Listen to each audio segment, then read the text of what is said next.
The Real Christmas Story, by the Emerald Covenant. Introduction. This is a special Christmas gift that the Ayani have given us to share with you in commemoration of this holiday season that has come to mean so much within many global cultures. This gift belongs to all human, indigo and hybrid races, be they of Christian, Jewish, Muslim, Buddhist, tribal or other faiths, as it is a gift of remembering a part of our shared heritage from which many of our most sacred celebrations have emerged. The gift of which we speak is called the Real Christmas Story, a dispensation of historical fact surrounding the birth of Joshua Sanunda Melchizedek, also known as Jesus or Jeshua 12, and the Mass of the Christos directly translated from the Emerald Covenant CDT plate's holographic disc historical records. This story bring into the light the real importance and sacred significance behind the celebration of Christmas as it is presently practiced. Within this true historical record we rediscover the original holy days, and why these days were and still are celebrated as tributes to the sacred by Inner Earth Ayani, Sirius B Maharaji, Azurites and Emerald Covenant races everywhere. We hope that in sharing this factual historical record that you too may begin to experience soul healing. Throughout the years, Emerald Covenant students have faced the difficult facts pertaining to the historical distortion and desecration of once sacred Emerald Covenant teachings. With revelation of the historical facts pertaining to the Council of Nicaea's intentional editing and manipulation of biblical texts into a disinformation political control dogma, many of us have felt saddened and disillusioned. The holiness of present translations of biblical texts have come wholly into question in the face of CDT plate historical record revelation. Without knowing what portions of biblical texts were originally true, and which portions had been adulterated, the once innocent trust placed in the Bible by those of Christian faith can become rapidly reduced to a saddened disillusionment with biblical accuracy. This disillusionment often leads to a deep soul pain and sometimes anger, which emerges from acknowledging the spiritual betrayal and violation of the sacred that has historically taken place. For many of us who customarily have enjoyed the Christmas season for its spiritual significance, facing the deceit of Nicaea might appear to take the magic out of Christmas. Unless we understand what parts of the biblical baby Jesus story are true, the Christ Mass celebration, which we once might have considered holy, is potentially reduced to nothing more than another example of fallen angelic manipulative fabrication. The Ayani's gift of the Real Christmas Story CDT plate record translation was given to us at this time to set the record straight. In this revelation we can rediscover the true sacred meaning and the accurate dates of holy days associated with the baby Jesus story. Through clarification of the historical record pertaining to these times, we rediscover that Christmas is indeed a sacred and magical season. Through revelation of the historical truth of these ancient times, the real spirit, meaning and magic of Christmas is once again restored. The legacy of Christmas, the winter solstice and the celebration of the New Year are revitalized through restoration of historical fact, to re-emerge as the source of deep spiritual inspiration for which this season has long stood, despite attempts of adulteration. In presenting their gift of the Real Christmas Story as a Christmas present to all of us, the Ayani hope to inspire within each of us a renewed sense of joyous spiritual celebration of the Christos to carry us through this season with blessings of love, peace, prosperity and joy. In return of the truth of our collective Christmas heritage, we have the opportunity to rediscover a renewed sense of trust and innocence in the sanctity of our spiritual traditions. Review of the Real Christmas Story also provides us with an interesting demonstration of how fallen angelic and Illuminati races have drawn certain elements of genuine historical and spiritual fact, then twisted, edited and contrived these selected facts into half-truths used to propagate and sustain religious political control dramas. Such revelation allows us to more easily separate the shaft from the grain or make conscious discernment between truth and maliciously intended fiction. In review of the Real Christmas Story we also come to understand the real holy days related to the Christmas period, as traditionally celebrated by Emerald Covenant Melchizedek cloister races.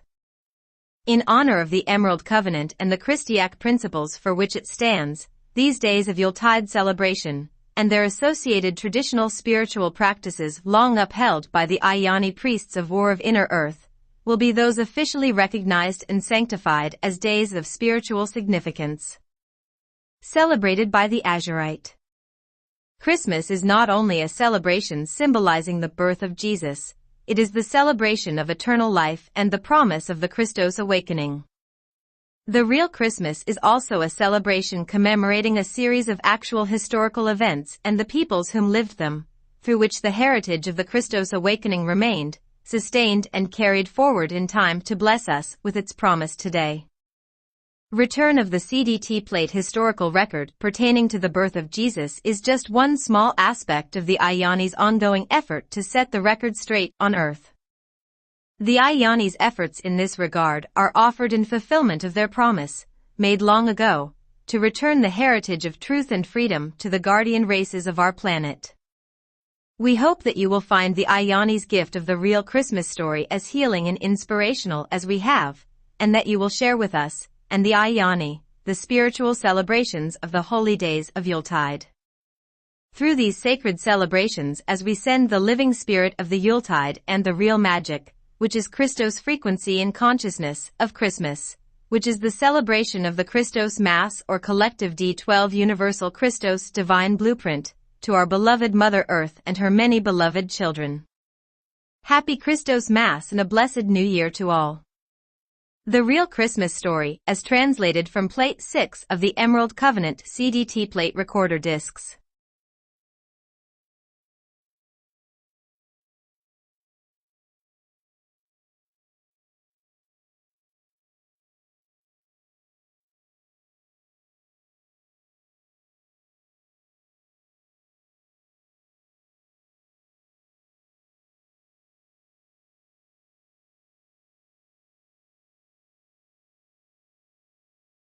Chapter 1. Birth of an Avatar. Long ago, on November 22, 12 BC, a child was born of natural conception to Melchizedek Cloister Essenes Judy and Johias, in the private dwelling of Benjamin, later mistranslated as Benjamin, on the outskirts of the city of Bethlehem, in the land known as Israel.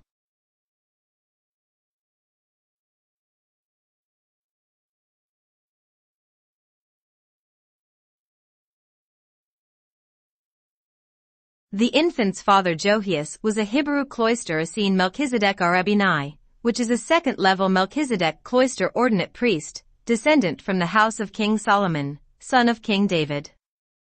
Solomon was the son of King David, of the Hyksos Leviathan Moses Abraham Noah Knights Templar Illuminati line, and mother Bathsheba, a Saras Egyptian Essene of the Melchizedek cloister Indigo Magi Grail line.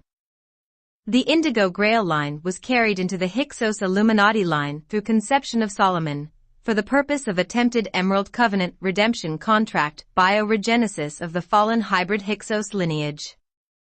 This race redemption contract later failed in 27 AD when the Hyksos, and their Pleiadian Nibiruyan Anunnaki sponsors, fully withdrew from the Emerald Covenant to re-enter the Atlantean Luciferian Covenant. Both Indigo and Hyksos lines directly descended from Atlantis. Judy, the infant's mother, was a Hebrew Essene Melchizedek cloister regent, which is a third-level Melchizedek cloister ordinate priest, descendant from the house of Constantine. Judy's father Raviticus was of Roman Constantinus Iona to Attila human tribe 5 descent. Her mother, Hebronon, was of Hebrew Essene Melchizedek cloister Indigo Grail line descent. Most of this lineage fell to Omicron Draconian control, following 27 AD Essene divide. The house of Johias was located in the city, in Bethlehem Commons. Just after conception, when the couple was showed in a vision that Judy was with Avatar child, Johias took Judy into hiding in Jerusalem, where she remained with Essene Melchizedek cloister relatives until just prior to the infant's birth.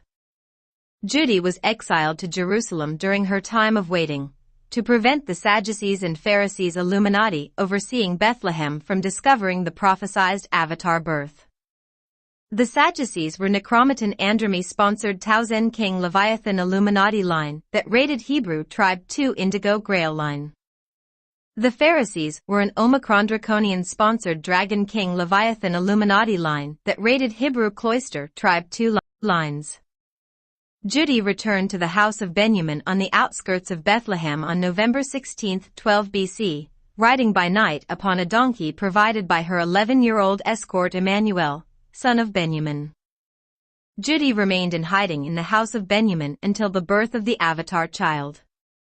The Avatar child was born on November 22, 12 BC at 12:14 a.m., attended by Sarati, half-sister of Judy and wife of Benjamin, Meregidra, daughter of Sarati and Benjamin, Emmanuel, brother of Meregidra and the Melchizedek cloister high priest that became known as John the Baptist.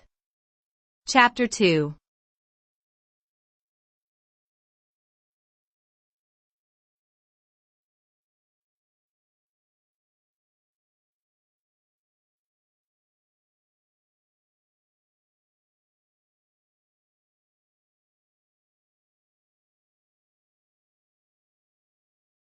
The Akkadic Trinity, the Christos seeding mission and the 12-12. Prior to physical birth, the indigo child type 1 avatar Essene infant and his Essene avatar twin Marahari, later changed to Mary, were Melchizedek cloister Ekars, which means 48-strand DNA template, level 6 Melchizedek cloister ordinate ascended masters. John the Baptist and his avatar twin Meregidra, and Indian Essene Emmanuel and his avatar twin Ashradari, before them, were also Melchizedek cloister Ekars.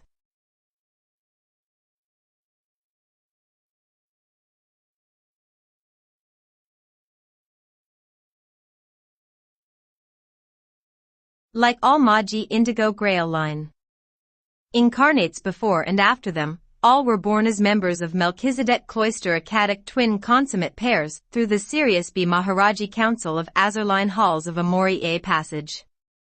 One DNA-activated Akkadic twin consummate pair represents one fully incarnate Ekari. The birth of Judy's avatar child on November 22, 12 BC, and earlier his female avatar Akkadic twin Marahari on June 21, 13 BC, both earlier prophesied by John the Baptist, represented the earthly incarnation of the third Ekari in the Emerald Order Ascended Master Trinity. The three Ekaris, three Akkadic twin pairs, incarnated together at this time, as they had done before since failure of the 22-326 BC stellar activation cycle, to complete a portion of the Emerald Covenant Founders' planetary Christos realignment mission, in preparation for the scheduled stellar activation cycle of 2000 to 2017 AD. Each of the six Ekars carried the Area Zerta Tribe 12 DNA template coding from their previous Tribe 12 incarnations in Atlantis and Lemuria. The first Ekari twin pair, John the Baptist and Meregidra, collectively carried the mathematical programs of the Tri-Vika, Ku-Vika, Dha-Vika and Arache-Vika High-Vika codes in their Akkadic twin DNA templates. John the Baptist, known as Yannies, was born in Rome on December 21, 46 BC to Greek-Roman father Paganthus descendant from the Roman house of Romulus tribe 5 Indigo Grail line and mother Miriam of the Hebrew Essene Melchizedek cloister tribe 2 Indigo Grail line exiled on Paxos Island, Greece. Meregidra, daughter of Judy's paternal half-sister Sarati, was born in Jerusalem on September 1, 34 BC to Melchizedek cloister Essene Saras Egyptian tribe 4 Indigo Grail line father Benjamin, and Indian Essene Roman mother Sarati of father Raviticus of Roman Constantinus Ionitu Attila tribe 5 Indigo Grail line descent and mother Impatal of Ramavita tribe 6 Indigo Grail line India. The second Ekari twin pair, Emmanuel and Ashradari collectively carried the Ekasha crowned Vika code in their Akkadic twin DNA templates. Emmanuel was born in Bethlehem on January 1, 23 BC as Meregidra's younger brother to Benjamin and Sarati. Ashradari was born in the Thar Desert region of India on February 2, 14 BC, to father Vejvigaramyana and mother Darivjramikjananda of the Indian Ramvita tribe 6 Indigo Grail line. The infant avatar born to Judy and Johias on November 22, 12 BC, and his Ekari twin Marahari each carried the D12 Prematter Christos Bivika code in their Akkadic twin DNA templates. Marahari was born in Magdala on June 21, 13 BC to Father Muhammad of the Hebrew cloister tribe 10 Indigo Grail line, and Greek Hebrewisine Melchizedek cloister mother Ronetharimas of the tribe 2 Indigo Grail line. The three Ekari, 3 males and 3 females, forming 3 Akkadic twin pairs, incarnated together as an Akkadic trinity, under the Aloha Elohim Christos Founders Emerald Covenant Commission. Their shared purpose was to reimplant or reseed the Vika code mathematical programs into Earth's planetary shields in preparation for the 2000-2017 AD activation of the 4 faces of Man LPAN system from 326 BC. The 3 Ekari were the primary frequency carriers of the 144,000 incarnate Grail line Indigos who were collectively serving as appointed guardians of Earth's Templar during the Christ period. Since the Ayani massacre of the failed 326 BC stellar activation cycle, these 3 Ekaris, whom had headed the failed Christos realignment mission of 326 BC, had agreed to repeatedly incarnate thereafter until the intended December 21, 2012 AD completion of the Christos realignment mission. Through their repeated incarnations as a set of 3 Akkadic twin pairs, the high Vika code Tri-and-Mej field programs would be progressively re-entered into Earth's grids through dispensation of the high Vika codes via the Ekar's DNA templates during their numerous lifetimes. The Ekari served to anchor the high Vika frequencies into Earth's Templar and transmit them into the DNA templates of the 144,000 Team Indigo incarnates. Team Indigo incarnates then downstep the high Vika frequencies and transmit them into the DNA templates, tribal shield level, of the angelic human 12 tribe races.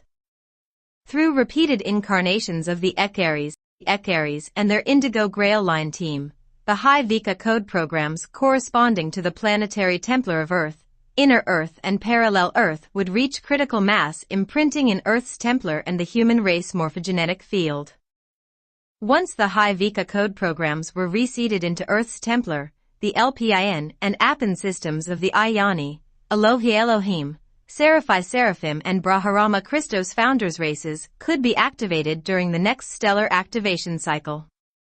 Activation of the Ayanis for faces of Man LPIN and the Elohi's Great White Lion, the Seraphi's Golden Eagle and the Braharama's Blue Ox and APAN systems during the next stellar activation cycle would allow for the 2000 to 2017 AD Christos awakening on Earth and Earth's final fulfillment of the planetary Christos realignment mission, planetary Maharak Seal and planetary Mahanta Merkaba.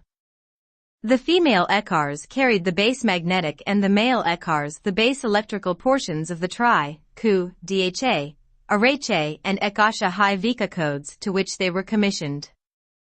The full D12 by Vika code was carried by both male and female Ekars assigned to its commission. The high Vika code programs would enter Earth's planetary shields from the DNA templates of the Ekars when each Ekar received their equivalent level of Melchizedek cloister ordination and resultant corresponding DNA template activation from the inner Earth Ioni priests of Ur. The twin pair carrying the Akasha crown Vika required full level 6 Melchizedek cloister Ekar ordination and temporary activation of the 48 strands of their DNA templates, in order to transmit the Akasha code, which is the planetary God seed, into Earth's Templar. The twin pair carrying the primal light and sound field Tri-and-Mej high Vikas, the Tri, Arache, Dha and Ku Vika codes, also required level 6 Ekar ordination and temporary activation of their 48-strand DNA templates.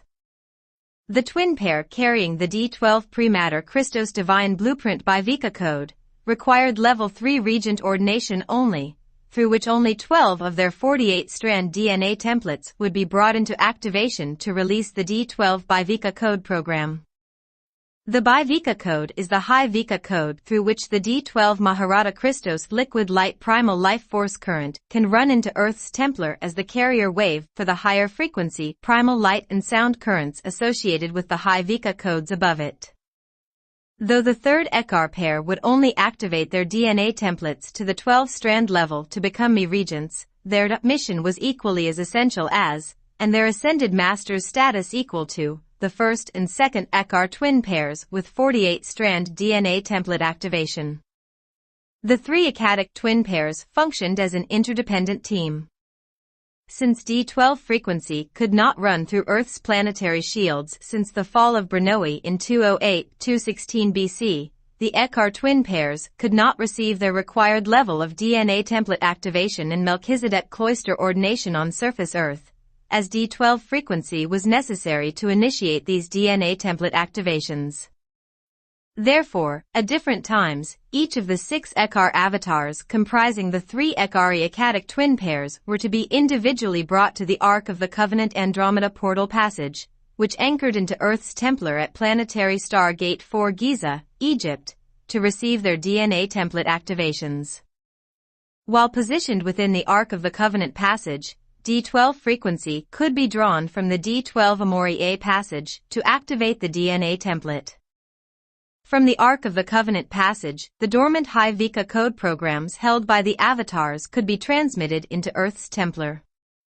The High Vika code programs would be projected into Earth's planetary shields from the Ark of the Covenant at Giza to Stargate 12 and Q-Site 12, matching France and Lemuria Kauai, Hawaii, in Earth's Templar. At the 1212 sites, the High Vika codes would be held dormant until they could activate on AD 1212 code pulse as the 2000-2017 AD stellar activation cycle commenced, at which time they would be directed throughout Earth's Templar via sacred RRT mechanics to activate the 4 faces of Man LPIN and Founders Appen systems. The Christ period drama is known as the Christos seeding mission by Emerald Covenant races. The Founders intended fulfillment of 2 objectives during this period of Earth time. The first objective was to reseed the High Vika mathematical programs into Earth's Templar through the commissioned births and temporary DNA template activation of the 6 Echars. This objective was fulfilled during the 46 BC 37 AD Christ period. Chapter 3. The Christ period stalemate and the 1111.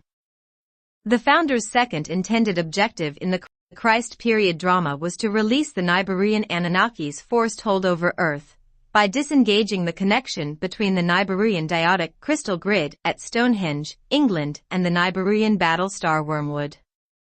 Since 326 BC, Anunnaki races had been using the NDC grid checkerboard matrix to erode the original High Vika code programs in Earth's planetary shields, which would prevent activation of the Emerald Covenant pin Appen systems needed for fulfillment of the Christos realignment mission.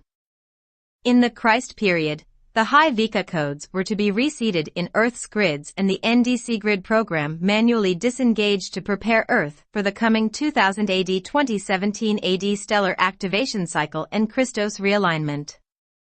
Control of Nibiru fell into the hands of the Mardukdraman and Necromat Nandrimi Nephilim Draconian Agenda Anunnaki legions in 48 BC. The deposed and repressed Nibiruan and Pleiadian Luciferian Anunnaki races of Galactic Federation reluctantly agreed to suspend their intended Luciferian Covenant One World Order Dominion agenda to enter the Emerald Covenant if the Founders would assist them in reclaiming Nibiru.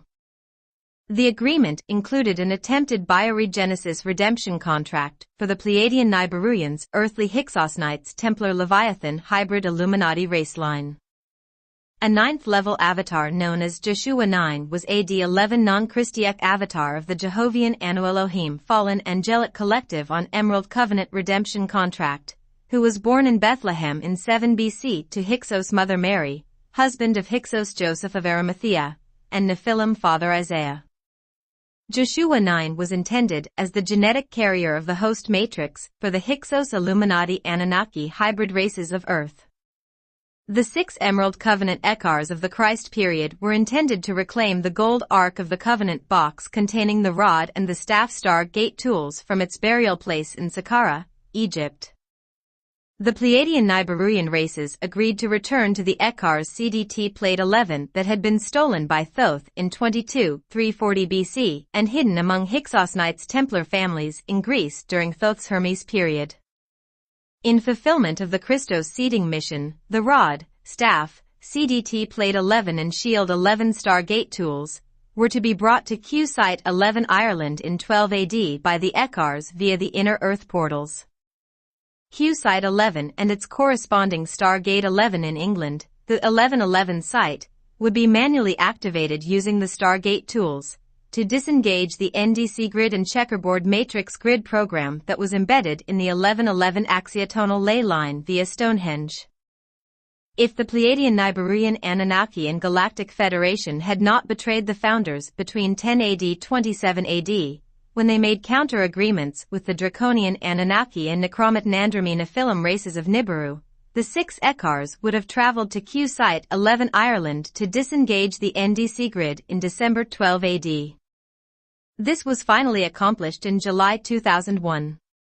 3 of the Christ period Eckars were intended to serve as Emerald Covenant speakers, offering Emerald Covenant entry and Melchizedek cloister baptism and, where needed, redemption contracts, to the public. Those accepting Melchizedek cloister baptism and redemption contracts would have the DNA template activation levels necessary for temporary evacuation into inner Earth, which would be needed for protection from the Earth changes that would result from the intended 12 AD disengagement of the NDC grid. In 10 AD, Pleiadian Nibiruian races of Galactic Federation entered deals with the Marduk Draman Anunnaki and Necromantic Andromi races controlling Nibiru, pulling out of their Emerald Covenant peace agreements. The 6 Eckars were unable to fulfill the second objective of the Christos seeding mission as the Anunnaki guided their Hyksos Illuminati races to relocate the hiding place in which the stolen CDT Plate 11 was kept. Without the CDT Plate 11 shield activator disk, the Eckars could not manually activate Stargate 11 to release the NDC grid at Stonehenge. Galactic Federation also instructed the Hyksos Illuminati to attack the Team Indigo Essenes working with the 6 Eckars, in attempt to steal the Ark of the Covenant gold box and Stargate tools from them. The Anunnaki intended to use CDT Plate 11 and the rod and staff tools to create pole shift, in hope of preventing activation of the high Vika codes in Earth's Templar during the 2000 AD 2017 AD stellar activation cycle. The Hyksos succeeded only in stealing the staff tool from the Ark box, and so could not fulfill their intended Dominion agenda during the Christ period. The King Arthur drama of 609 AD was a continuation of this stalemate through which the again incarnate Eckars made headway in preparing for the 2000 AD 2017 AD stellar activation cycle Christos realignment. The sword Excalibur was the staff tool, which King Arthur's Team Indigo reclaimed from the Hyksos descended Illuminati races. The real Christmas story is the story of the Akkadic Trinity of 46 BC 37 AD, the Team Indigo and their Ekkari avatars, and their collective efforts to fulfill the planetary Christos seeding mission, in order to prepare Earth's Templar for the final Christos realignment mission of 2000 AD 2017 AD. Chapter 4. The Coming of Joshua 12. On November 22, 12 BC, at 12:14 a.m., Judy gave birth to the male avatar infant in the house of Benjamin, on the outskirts of Bethlehem. Sarati, Judy's half-sister by common Roman father Raviticus, and Maragidra Ekkari I, Sarati's 22-year-old daughter, served as midwives in the birth. Upon the infant's arrival, John the Baptist Ekkari I, then age 33 and known by his Greek name Yannis, with the assistance of 11-year-old Emmanuel Ekkari II, presided in the initiation rites of the infant's conjugate baptism. On November 22, 12 BC, Yannis and Emmanuel prepared the infant's body for integration of its Ekkari III identity, which would occur 1 month later in fulfillment of the Melchizedek cloister conjugate baptism and regent ordination. Upon his physical Melchizedek cloister initiation, the infant child was named Joshua, the original Joshua, a name chosen by his father Johias. The original ancient Hebrew alphabet of Atlantis once contained the letter equivalent of J, which was lost in Hebrew tradition when the Omicron Draconian-sponsored Pharisees Illuminati removed 6 key letters from the Hebrew alphabet following the 500 BC Lucifer rebellion. Melchizedek cloister Ayani races retained these letters in their tradition through their open contact with the Ayani priests of Ur from inner earth. In original Melchizedek cloister records, the Hebrew letter J was frequently used, whereas in compromised ancient Hebrew texts the Hebrew letter corresponding to Y was substituted. Illuminati records refer to Joshua as Yeshua. Joshua and his mother Judy remained in hiding at the house of Benjamin on the outskirts of Bethlehem, until December 20, 12 BC, when they made the journey to the house of Johias in Bethlehem City Commons, for completion of Joshua's Melchizedek cloister conjugate baptism on the December 21, 12 BC winter solstice. As is the case in all indigo child types 1 and 2 births, the soul of Echar ascended Master Joshua embodied into the physical vessel through the process called soul-braided walk-in. Chapter 5. Indigo child soul-braided walk-ins. The consciousness field of indigo types L and 2 oscillates at too high a frequency to directly integrate into a physical vessel that holds anything less than a natural 12-strand DNA template activation. Indigo children types 1 and 2 incarnate into density L Earth physicality by entering a limited simultaneous incarnational cycle in various immortal Ayani-Orifim human Christiac avatar bodies in density 2 semi-etheric matter Sirius B, Terra, inner Terra and parallel Terra time cycles, and within the density 1 inner Earth time cycle. Simultaneously, the indigo identity enters the standard 212 cycles comprising the 1728 simultaneously incarnate identities of a Christiac angelic human avatar within densities 1 through 4 of the particle and antiparticle universes in our time matrix. To begin incarnation in a density 1 Earth body, the indigo avatar first sends into the new physical vehicle for fetal integration the lowest oscillating incarnate soul identity of itself from the density 2 Terra time cycle within the particle Earth incarnational 12 cycle. Fetal integration of the soul usually takes place between the 33rd to 56th days following conception of the physical zygote. Fetal integration cannot occur at conception or before the 33rd day thereafter, as the oscillation rate of the energetic frequency that carries the consciousness is too fast and would destroy the scalar wave template of the zygote's matter form, resulting in miscarriage. In indigo children types 1 and 2 births, the density 2 soul from Terra integrates into the embryo and remains as the active soul in the body throughout birth and until the DNA template activates sufficiently to hold the faster oscillating Orifim Ayani avatar soul. The birth soul remains with the body, and the avatar soul remains in D4 through D6 biofield overshadow, connected to the body via a partly activated 6th DNA strand template, unless early activation of the infant's DNA template is orchestrated by Ayani Melchizedek cloister master priests of Ur. When the body reaches the chronological age of 12 years, and if the bioenergetic field and DNA template of the incarnate soul remain clear and are not compromised, the incarnating avatar works with its counterparts in inner Earth and Sirius B to initiate Christiac avatar integration DNA template activations. When the 12-strand DNA template is initiated into activation via Level 3 Melchizedek cloister regent ordination, the birth soul and Ayani indigo avatar identities prepare for a soul-braided walk-in. To fulfill a soul-braided walk-in, the birth soul consciousness progressively raises in oscillation to the density 2 rhythm. Simultaneously, the D12 Christiac avatar identity aspects stationed in inner Earth and density 2 Sirius B lower their oscillation rhythm to that of density 1. Over the course of usually 2 to 7 years, or rarely within a 12-day period after regent ordination, the birth soul disengages from the lower 3 strands of the DNA template, as usually occurs in biological death. The consciousness passes into the D4 astral body field awaiting ascension to density 2.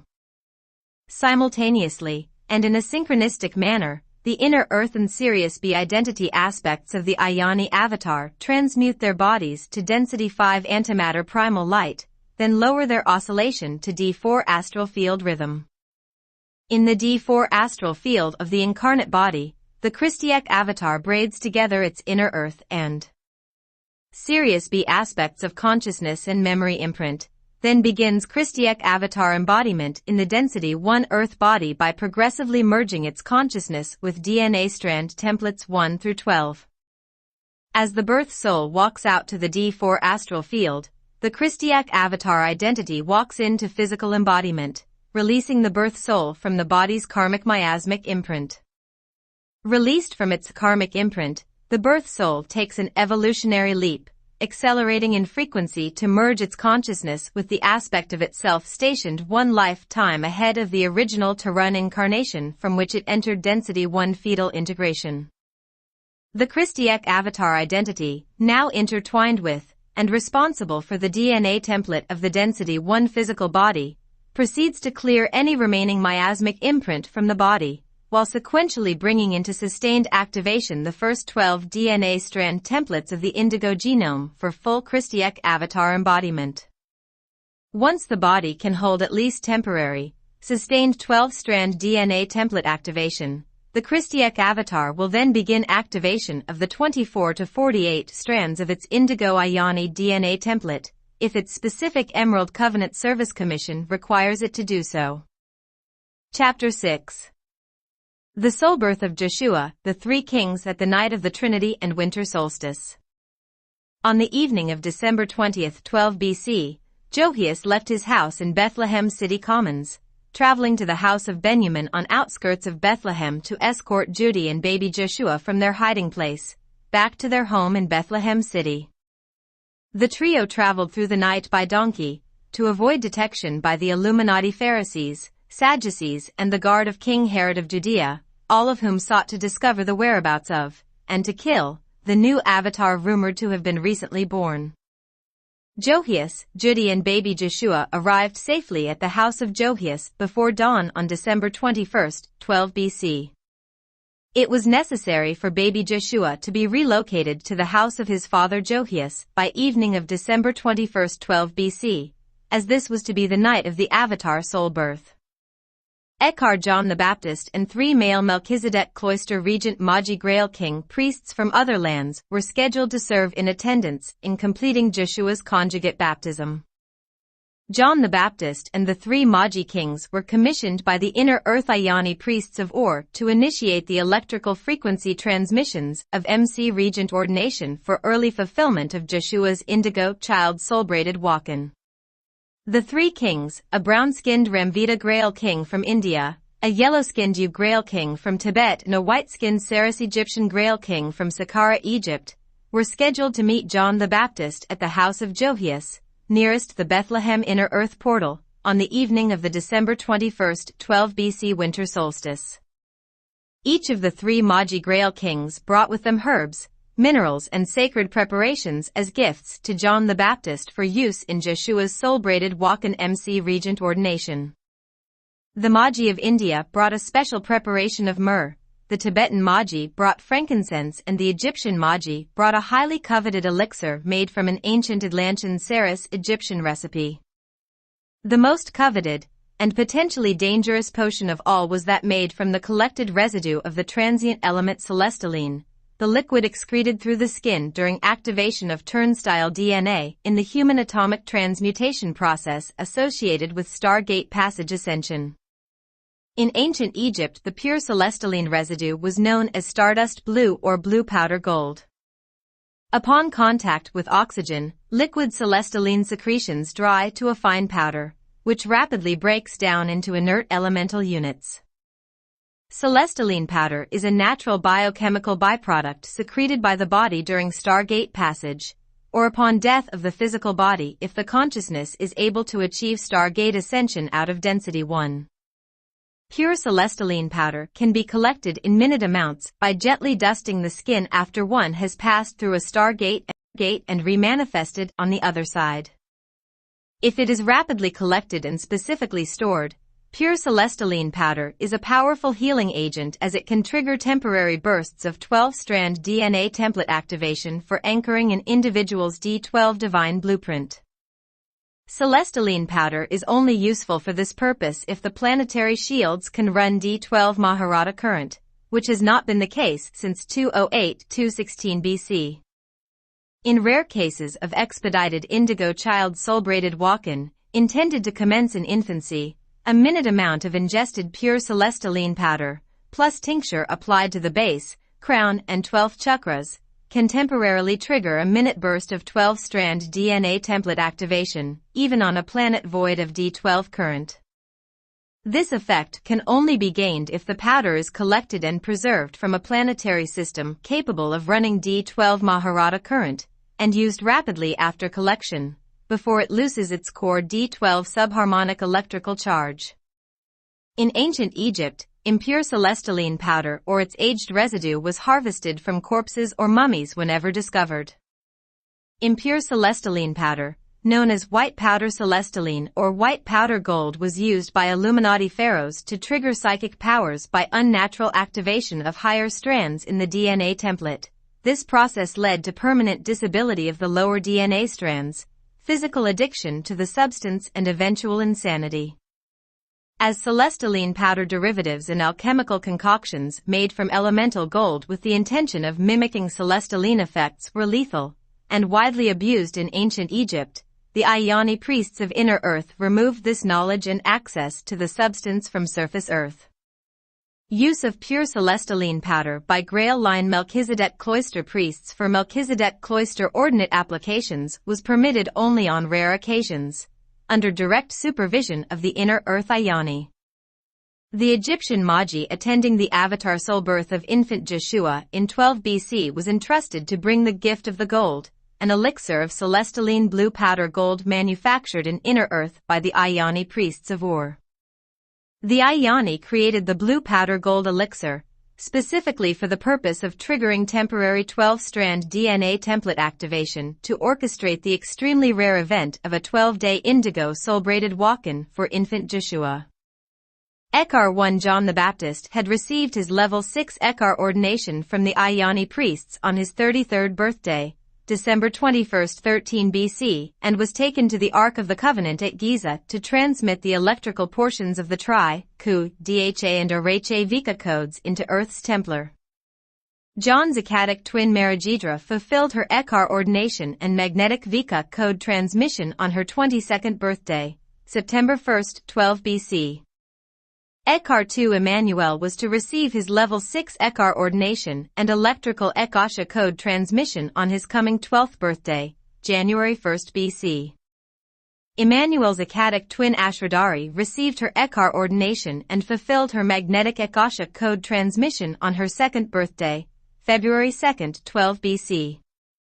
Like Joshua, Marahari Ekar 3, Joshua's Akkadic twin, received her level 3 regent ordination and Bivika code transmission on July 21, 13 BC, 1 month after her birth on June 21, 13 BC. The December 21, 12 BC level 3 regent ordination and soul birth of Avatar Joshua represented a completion of the high Vika circle. The Akkadic Trinity was fully incarnate on earth in order to fulfill the Christos seeding mission. The three Grail King Melchizedek cloister priests did not follow a star to Bethlehem to find baby Joshua, as the legend is falsely told. Each of the three Grail Kings had been earlier approached by an Ayani priest of Ur from Inner Earth named Mahuitie, and told that their service was needed in Bethlehem on the winter solstice. Mate, as this Ayani priest is often called, provided each of the three Grail Kings with the protected sacred knowledge of the access keys and Inner Earth portal locations that connected their lands to the Inner Earth portal of Bethlehem. The third kings became known as the three wise men within the Anunnaki falsified legends, due to their knowledge of Earth's Templar, Inner Earth portal locations and the Christos seeding mission. The three Grail Kings entered Bethlehem through the Inner Earth portal after sunset on December 21, 12 BC, and proceeded to the nearby house of Jovius in Bethlehem Commons, to fulfill their priestly duties in the regent ordination of infant Joshua.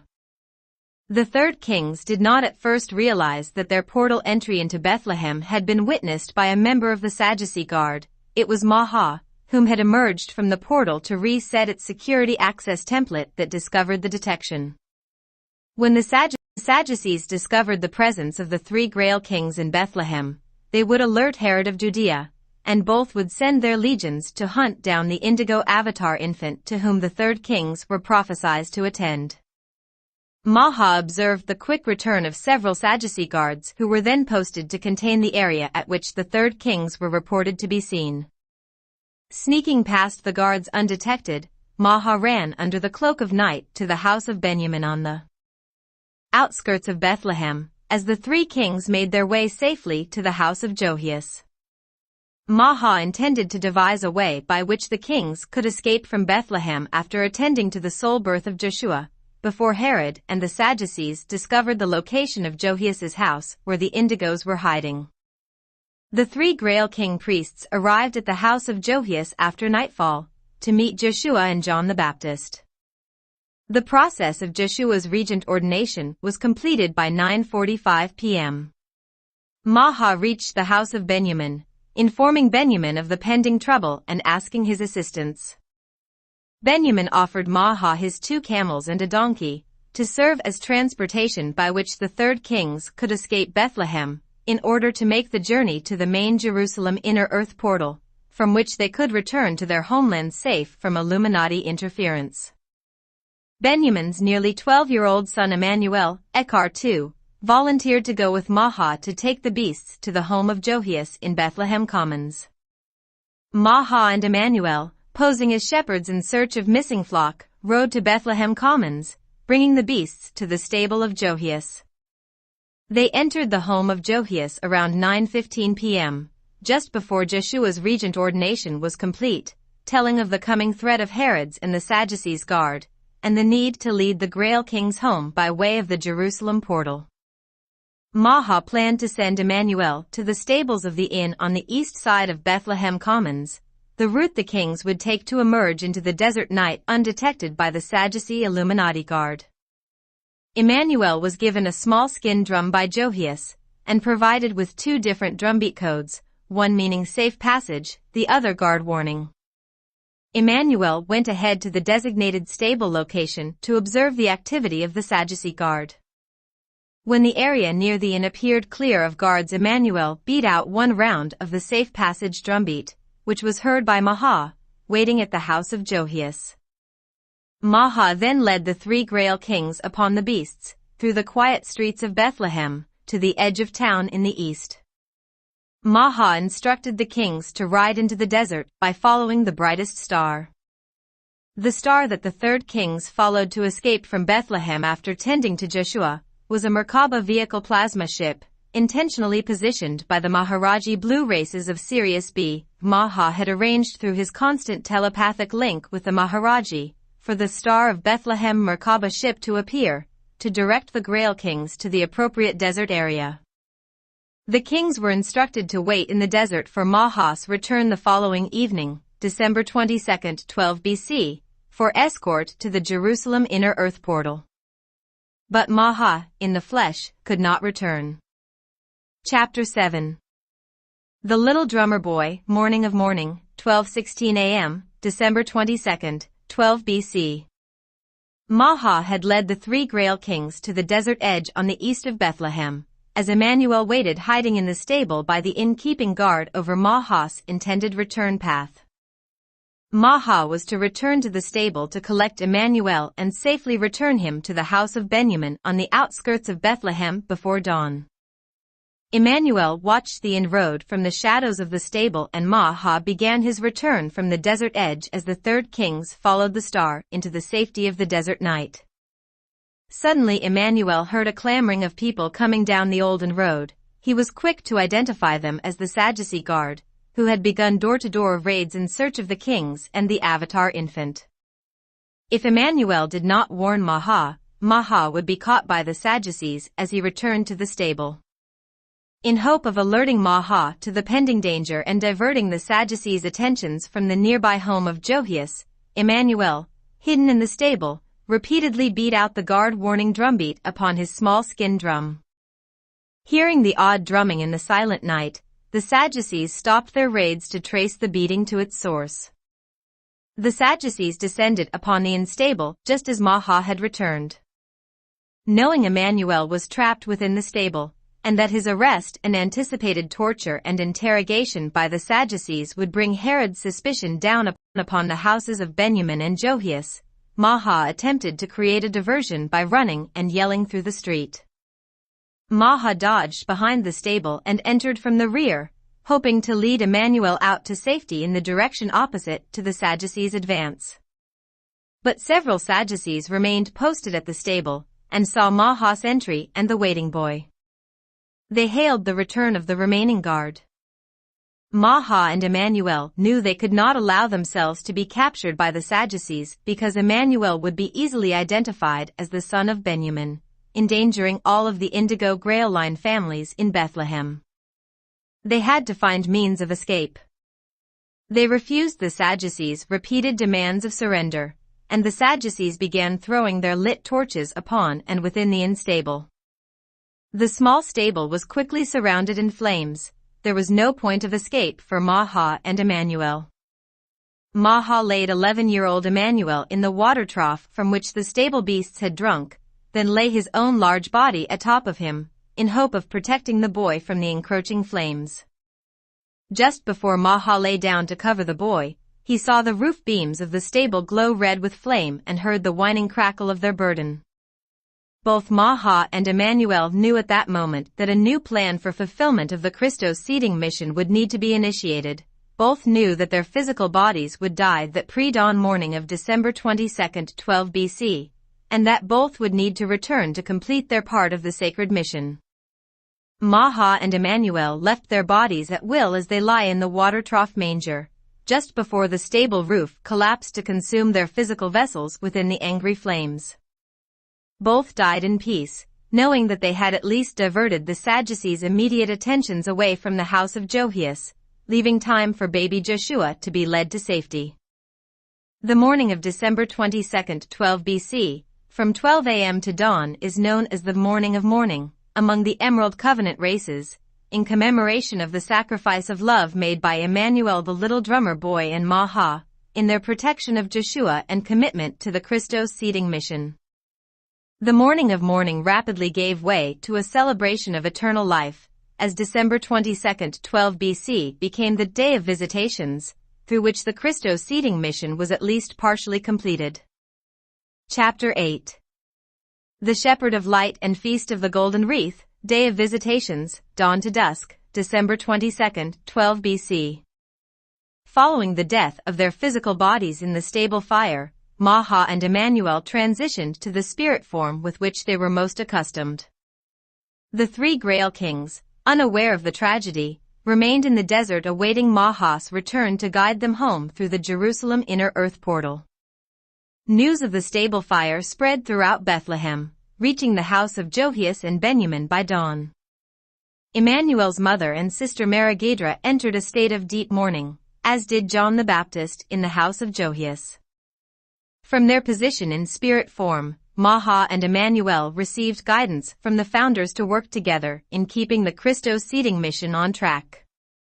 They were told to engage a series of spirit visitations, beginning just after dawn on December 22, 12 BC.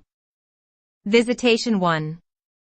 Maha and Emmanuel first appeared in physically tangible spirit form to Emmanuel's sister Maragidra at the house of Benjamin on the outskirts of Bethlehem. Emmanuel told his grieving sister to mourn no more, that he would return but for a little while. He told Maragidra to bring her mother Sarati and father Benjamin to the house of Johias on that evening of December 22, 12 BC, but to wait in Bethlehem Commons before going to Johias's house until they heard the special beating of a single drum. Maragidra's aging mother could not make the journey by foot, and the family's beasts of travel had all been given to Maha for the third kings on the evening before. Emmanuel told Maragidra to look into their grazing field, and there she saw a donkey appear in one moment when it had not been there one moment before, a small miracle from Source God provided through the efforts of Maha and Emmanuel. Maragidra was also given by Emmanuel a set of small branches of golden sage, a healing plant grown only in the territories of inner earth. She was told to make a wreath of them, as if a golden crown, and to give this gift to the baby Joshua when they arrived at the house of Johias that evening. Maragidra and her mother and father began the short journey to the house of Johias at sundown. Visitation 2. After speaking with Meregidra on the early morning of December 22, 12 BC, Emmanuel and Maha in spirit form next visited the three Grail King priests awaiting Maha's return in the desert. Maha told them of the stable fire, and that they were to stay a while in the desert until evening, when Maha would return to guide them to the Jerusalem inner earth portal. Visitation 3. Maha and Emmanuel next appeared in a visitation to John the Baptist at the house of Johias. They told John to have Judy and Johias prepare a feast of celebration for the guests from the house of Benjamin that would arrive that night. They also told John to prepare Judy to release baby Joshua to the safekeeping of the Ayani priests, who would ensure his safe passage to the Ark of the Covenant at Giza, Egypt, for transmission of his Bivika codes between December 26, 12 BC and January 2, 11 BC. Emmanuel, in spirit form, handed John the Baptist a physically tangible small, skin drum, like the one he had played in the stable. He told John to watch the evening sky for the second sign of the star, which would be shown by the Maharaji of Sirius B, when they observed the family of Benjamin arriving in Bethlehem Commons. When John saw the star, he was to take the little drum to a field not far from the house of Johias, and beat out one time the safe passage rhythm, to let the family of Benjamin know that it was safe to come. The family of Benjamin arrived in Bethlehem Commons nearing 8:15 p.m. on December 22, 12 BC, as John the Baptist saw the second showing of the star appear and beat out the safe passage drumming. All gathered then at the house of Johias, where Judy had prepared a celebration feast as had been requested, though no one yet understood what the celebration was for. After the food and wine was shared, all sat gathered round the hearth, wondering for what they had been assembled. Visitation 4. Infant Joshua slept sweetly in his mother Judy's arms, when suddenly a pale golden-silver sphere of light appeared to the right side of Judy, startling everyone in the room save for Joshua, who gently awoke from his sleep and smiled. The sphere of light stretched vertically to become a pillar of light, and the pillar of light then split into two pillars. As the family watched in wonder, two figures emerged into physical expression from the pillars of light before them. Emmanuel and Maha then stood in physically tangible form, encased in the pillars of light, together singing a sacred holy song. When their song was through, Emmanuel spoke to his mother and sister, comforting their pain at his passing and telling them that he would return in the year had as the son of John the Baptist. Maha then instructed Meregidra to place the golden wreath of sage that she had made upon the infant Joshua's head. Maha then placed his large black hand upon the golden wreath, and for a moment the sage branches glowed with pale golden silver light, sitting as a crown of light upon the infant's head. In his touch, Maha had transmitted the access security codes to the Ark of the Covenant portal passage at Giza, into the DNA template of Joshua, the codes that would allow him to conduct ascensions through the Ark of the Covenant when he reached manhood. Emmanuel then told Judy that she must allow John the Baptist and Meregidra to take the infant Joshua into the desert on the night of December 24, 12 BC, where he would be taken by an Ayani priest of Or to inner earth. From inner earth Joshua would be then taken to the Ark of the Covenant at Giza, to transmit his Bivika code into Earth's Templar between December 26, 12 BC and January 2, 11 BC. Judy and Johias were told that the Ayani must keep Joshua in inner earth with them until he turned the age of 12, if the child were not to be found and destroyed by the guard of Herod of Judea. Joshua would be returned to them through John the Baptist in Saqqara, Egypt, when he turned 12 years of age. Judy and Johias understood, but were saddened at the coming loss of their son. Emmanuel then spoke and told them of the child that lived already within the womb of Judy. His name was to be Samuel, the brother of Joshua, who would come to heal the loss of Joshua.